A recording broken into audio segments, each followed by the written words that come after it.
யானை கிட்ட பூமாலை கொடுக்கப்பட்டுச்சு. நம்மளாம் என்ன நினைப்போம்? பூமாலை நம்ம தலையில விழுந்தா நல்லா இருக்கும். ஏமா 5 ஆண்டு அரசர் ஆயிடலாம். ஆனா எல்லாரும் தேம்பி தேம்பி அழுகுறான்.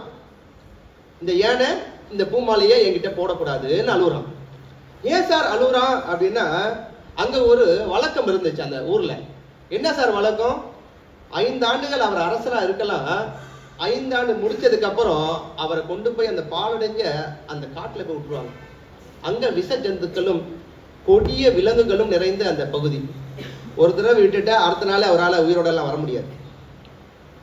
அதுக்கு அழுகுறான். 5 வருஷம் நல்லா இருக்கலாம், தலைவரா இருக்கலாம், அதுக்கப்புறம் உயிரோட இருக்க முடியாது இல்லையா? அப்ப உயிரோட இருக்க முடியாது. எல்லாரும் அழுகுறான். இந்த யானை வந்து என்ன பண்ணக்கூடாது? என் மேல மாலை போட்டுறக்கூடாது, என் மேல மாலை போட்டுற கடவுள வேண்டிக்கிறான் எல்லாரும். அதுல ஒருத்த மட்டும் அப்படியே சாந்தமா நிக்கிறான். யானை பாக்குது, சுத்தி கத்தி பாக்குது.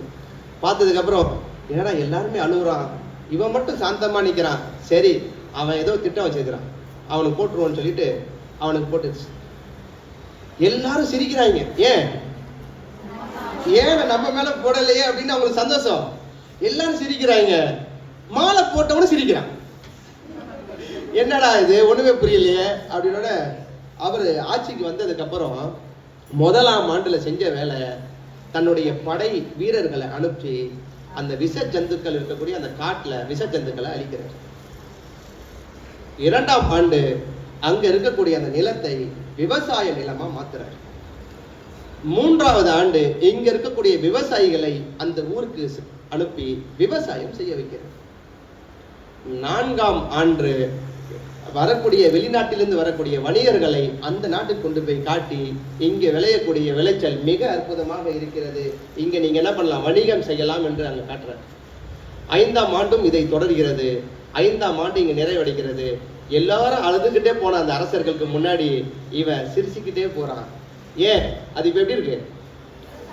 விவசாயம் பூமியா இருக்கு, மக்களுக்கு என்ன தேவையோ அத்தனையும் அங்க இருக்கு, எல்லாத்தையும் கொண்டு வந்துட்டு இவர் அங்க போறாரு.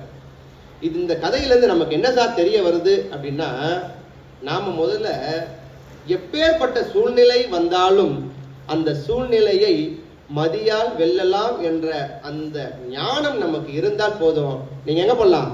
இந்த உலகத்துல எவ்வளவு கடினமான வேலையை கொடுத்தாலும் நீங்க என்ன பண்ணலாம்? ஜெயிச்சிடலாம். ஜெயிச்சிடலாமா?